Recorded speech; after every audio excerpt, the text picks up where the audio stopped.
ಹಾಂ, ಇಂಥವೆಲ್ಲ ವರ್ಗಮೂಲ ಕಂಡು ಹಿಡಿದು ಬೀಳ್ತಾವೆ. ಯಾವ್ದು ಬರಂಗಿಲ್ಲ, ಎಲ್ಲ ಬೇಸಿಕ್ ಅಭ್ಯಾಸ ಬರ್ತದೆ. ಇದು ಬೇಸಿಕ್ ಅಭ್ಯಾಸದಾಗ ಎಲ್ಲ ಕಲಿಬೇಕು ನೀವು. ಅಂದ್ರೆ ಮುಂದಿನ ಗಣಿತಗಳು ತಾವೇ ಬರ್ತಾವ.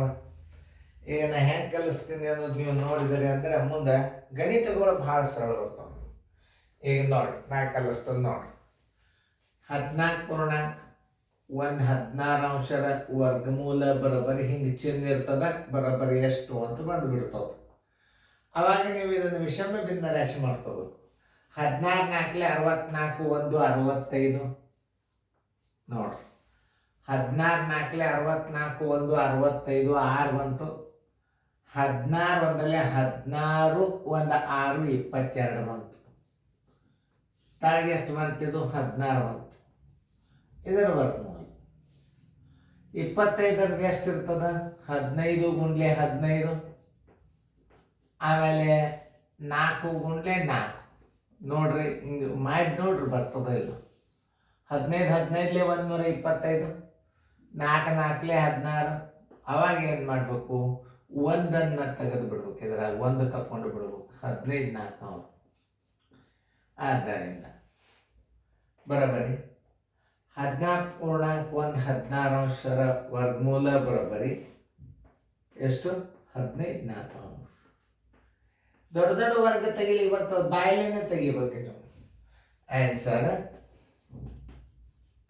Equal to 15 4. ಇನ್ನೊಂದು ಹೆಂಗಿರ್ತದೆ ಇದು? 6 4 3 12, 4 3 12, 3 ಉಳಿತದ, 3 4 ಹಿಂಗೂ ಇರ್ಬೋದು. ಚೆನ್ನಾಗಿ ಇದೇ ಇರ್ತದೆ. ಹಿಂಗಿದ್ದನ್ನು ನೀವು ಮಾತು ಮಾಡಿ ಅದರ ಮಾದರಿ ಅದನ್ನು ನೋಡ್ರಿ, ಮಾಡ್ರಿ ಅದನ್ನು. ಹಾಗೆ ತಿಳ್ಕೊಂಡು ತಲೆಯಲ್ಲೇ ಮಾಡ್ಬೇಕು. ಅವೆಲ್ಲ ವರ್ಗಮೂಲ ತೆಗೋದು ಅಲ್ಲ, ಬಾಯ್ದಿದ್ದು ವರ್ಗಮೂಲ ತೆಗಿಲಿಕ್ಕೆ ಬರ್ತದೆ ನಿಮಗೆ. ತೆಗೀರಿ ಅದನ್ನು ವರ್ಗಮೂಲ ಬಾಯ್ದಿದ್ದು ನೋಡ್ರಿ. 625 49 ವರ್ಗಮೂಲ ಬರೋಬ್ಬರಿ ನೋಡ್ರಿ. 625 ಅಂದ್ರೆ ಏನು? 25 ಗುಂಡ್ಲೆ ಇಲ್ಲೊಂದು ಛೇದಿಡ್ರಿಲ್ಲ 49 ಅಂದ್ರೆ ಇದಕ್ಕೊಂದು 7 ಕೊಡ್ರಿ, ಇದಕ್ಕೊಂದು 7 ಕೊಡ್ರಿ.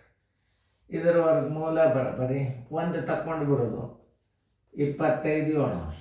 ಆದ್ದರಿಂದ 625 49 ವರ್ಗಮೂಲ ಬರೋಬ್ಬರಿ 1 ತಂದಿಡ್ರಿ, 25 7. ಆರ್ 7 3 21 4 7. ಯಾವುದ್ರೊಳಗೆ ಒಂದು ಉತ್ತರ ಇರ್ತದೆ.